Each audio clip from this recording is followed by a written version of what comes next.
New footage has surfaced, shedding light on what really went down after the latest incident involving Caitlin Clark, and it reveals a truth the WNBA might prefer to keep in the shadows. During the Indiana Fever's fiery clash with the Connecticut Sun, Sophie Cunningham's fierce protective instincts kicked in. Her response wasn't just about basketball, it was personal.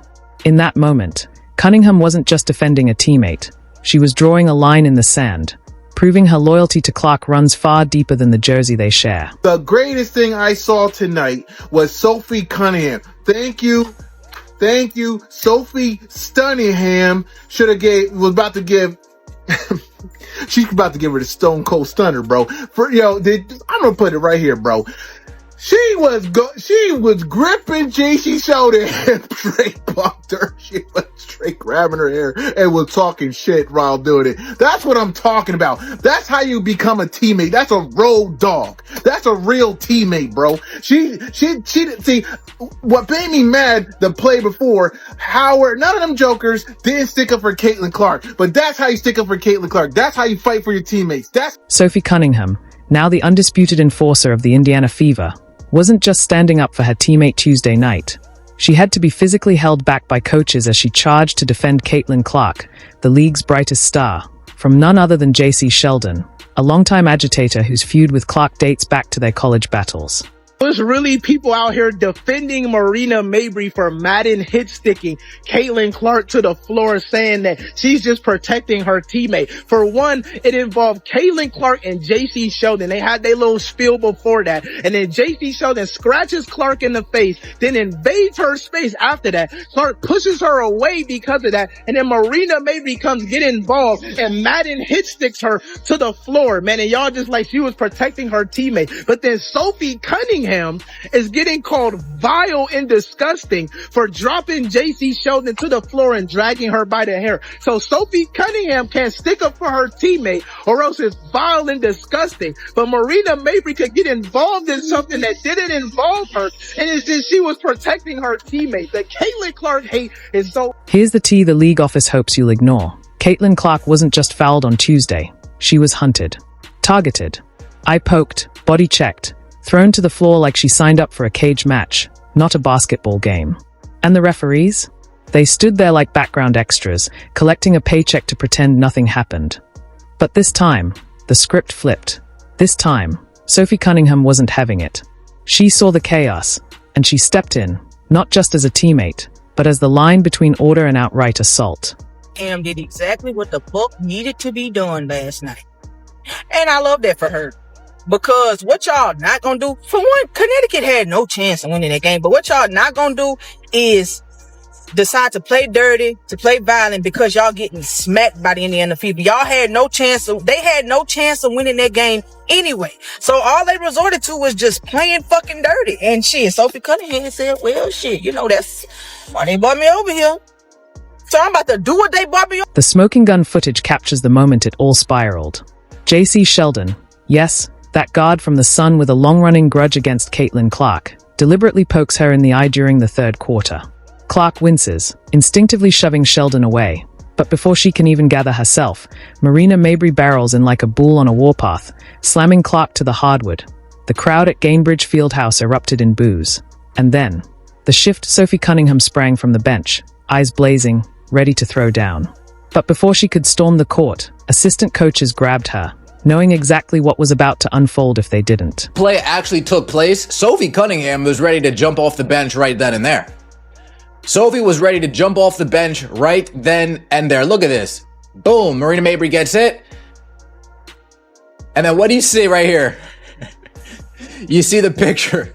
You see the picture on the left-hand side over there. Yeah, Austin Kelly holding Sophie Cunningham back. Hey, Sophie, we're I know you want to get after it. I know you're about that action, but you got to stay right here on the sideline. Seriously, no one can say Caitlin Clark isn't targeted.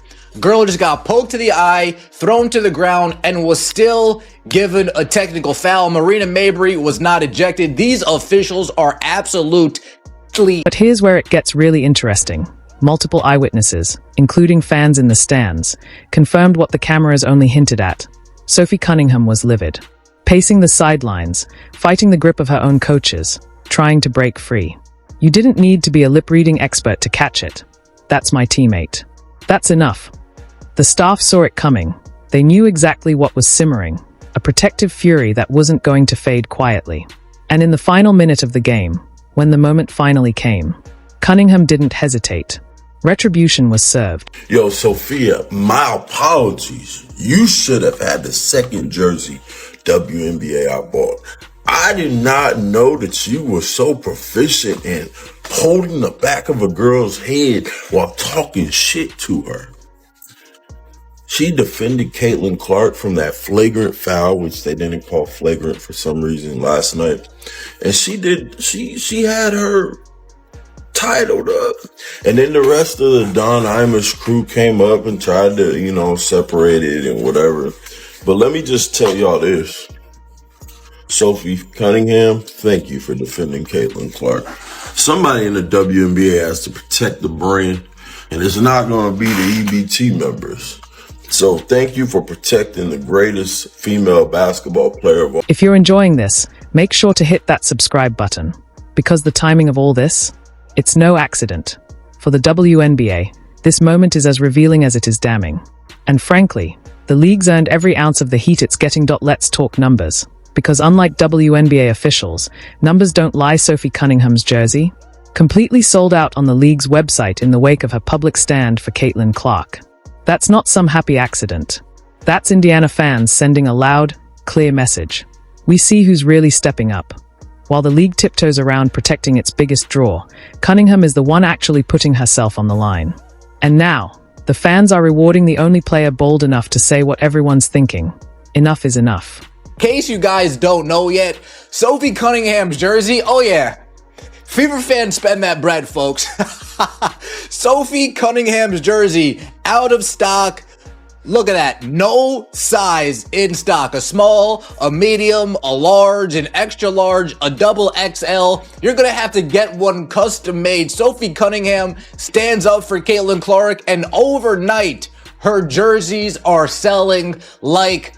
Stephen A. Smith and Monica McNutt hit the airwaves Wednesday morning with what might go down as one of the most tone-deaf takes in sports media history. Instead of addressing the blatant, repeated targeting of the WNBA's biggest star, they somehow pivoted to blaming Caitlin Clark, suggesting she deserved the treatment because, wait for it, she talks trash. Smith even drew a bizarre comparison, saying, "She's also somebody like Larry Bird, shooting the lights out and stuff like that, and just talking smack." Translation: Clark had it coming because she's confident, because she plays with swagger, apparently, in their eyes, that justifies being body-checked, eye-gouged, and thrown to the floor on national television.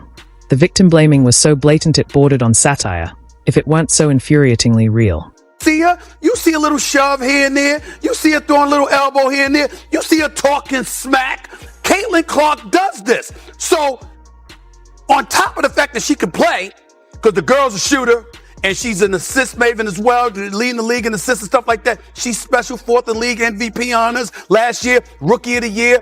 But she's also somebody, Doggy, you will appreciate this, kind of like Larry Bird was. When Larry Bird shooting the lights out and stuff like that. But Larry Bird... But let's talk about the real crime here, the officiating, and the league's stunning lack of accountability. Fever head coach Stephanie White didn't mince words. "I started talking to the officials in the first quarter," she said. "We knew this was going to happen. You knew this was going to happen. They've got to get control of it. They've got to be better." She's right. This isn't new. It's been happening all season. Officials turning a blind eye while players take cheap shots, especially at Caitlin Clark.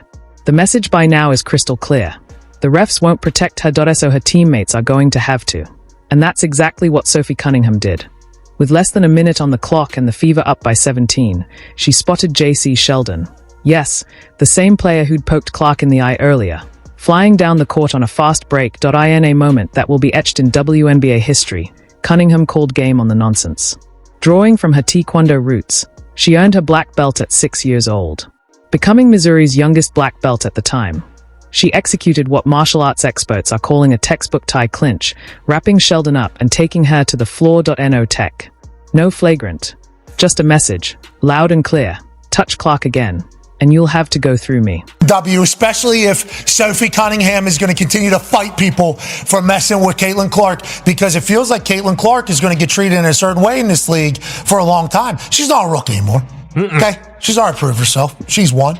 And then there were some, ladies last night that were trying to go a little physical. And in last year, I think something we noticed, and I think a lot of people noticed, is when Caitlin would get bullied, nobody would do nothing. That's right. Nobody would do nothing. It was like, hey, they didn't know, like, whoa, I can't believe this is happening. I can't believe people are doing this to Caitlin Clark. Teammates weren't jumping in there. They bring in Sophie Cunningham. I had no idea. Sophie Cunningham was a black belt at the age of 6. Yeah. Yep. Boom! Wow. JC Sheldon, that's cute. You want to poke her in the eye, then push her into a boom Mabry thing? Go ahead. I'll take a take foul, and you'll eat the deck a little bit here. The aftermath? Predictable. Sophie Cunningham was hit with a flagrant 2 and ejected, along with JC Sheldon and Lindsay Allen. But by then, the damage was already done, not to the fever, but to the message, mess with Caitlin Clark, and you answer to Sophie Cunningham. As she walked off the court, Gainbridge Fieldhouse erupted in a standing ovation. Fans knew exactly what they were witnessing, the rise of an enforcer, a protector, someone unafraid to sacrifice herself to defend the future of the franchise. But what came next was even more infuriating. On Wednesday, the WNBA announced that Cunningham would be fined for her actions. Meanwhile, Marina Mabry, who blindsided Clark with a two-handed shove in the third quarter, simply had her technical upgraded to a flagrant 2. That's it. Same fine. Same punishment. One was an unprovoked cheap shot on the league's biggest star. The other? A teammate stepping up to say enough. To act like those two plays were equal is not just insulting, it's a masterclass in double standards. And the WNBA isn't even trying to hide it.